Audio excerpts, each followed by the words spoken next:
Aujourd'hui, on vient manifester contre les parlementaires qui violent leurs collègues. Et on pense que c'est vraiment avec leur harcèlement fait aux femmes et leur violence, ils devaient donner l'exemple à leur peuple.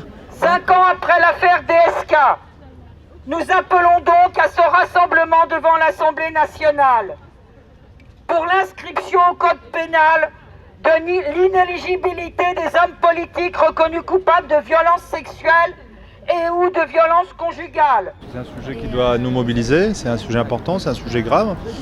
Puis on est à côté de l'Assemblée nationale, un lieu où la place des femmes est réduite. Je crois que le pouvoir, ça rend fou, et particulièrement beaucoup d'hommes.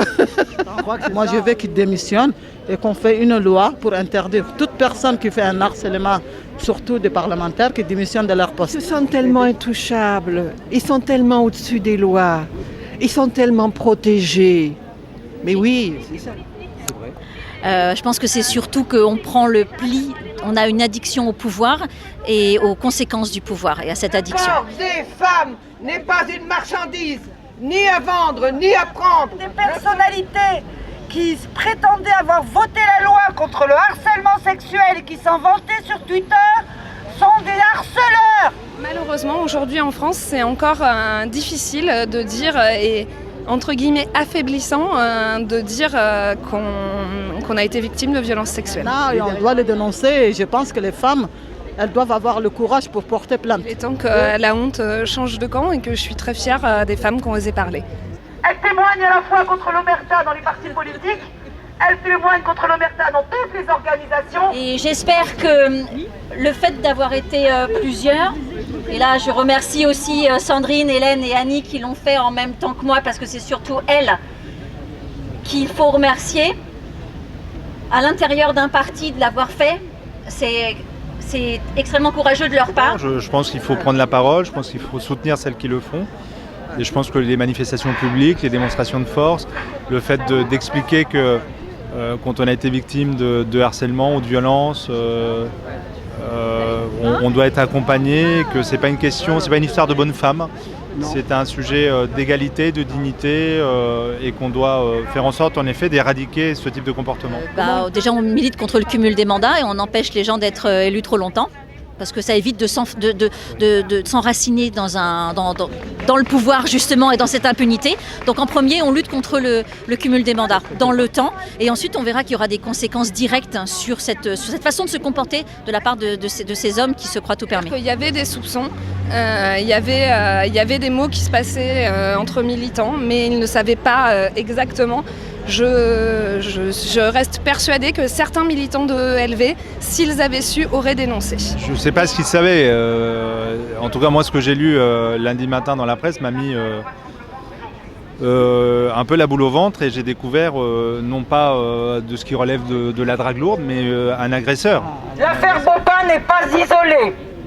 Sa démission est une étape de la lutte pour éliminer le harcèlement sexuel et les violences à l'encontre des femmes en politique. Ça se passe chez les Verts et que donc même notre culture paritaire n'arrive pas à éradiquer totalement ce type de comportement, mais ce que je sais aussi, c'est que notre culture paritaire, elle rend quand même possible la prise de parole. Moi, j'ai pas entendu de prise de parole collective de femmes victimes de harcèlement ou d'agression une fois l'affaire DSK révélée. Les femmes ont commencé à parler quand elles ont su aussi qu'elles étaient plusieurs à le faire. C'est-à-dire quand on est seul, pour moi, c'est impossible d'imaginer qu'une femme seule puisse le faire. Même si c'était difficile, à la fin, elles ont pu parler et c'est aussi parce qu'il y avait sûrement des hommes bienveillants.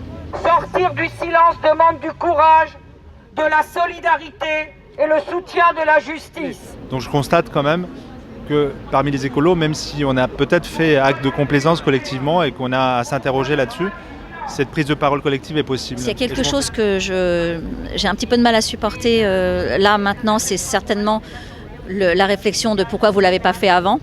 J'aimerais que tout le monde ait bien en tête que quand on est victime de ce genre de comportement, c'est pas simple, hein.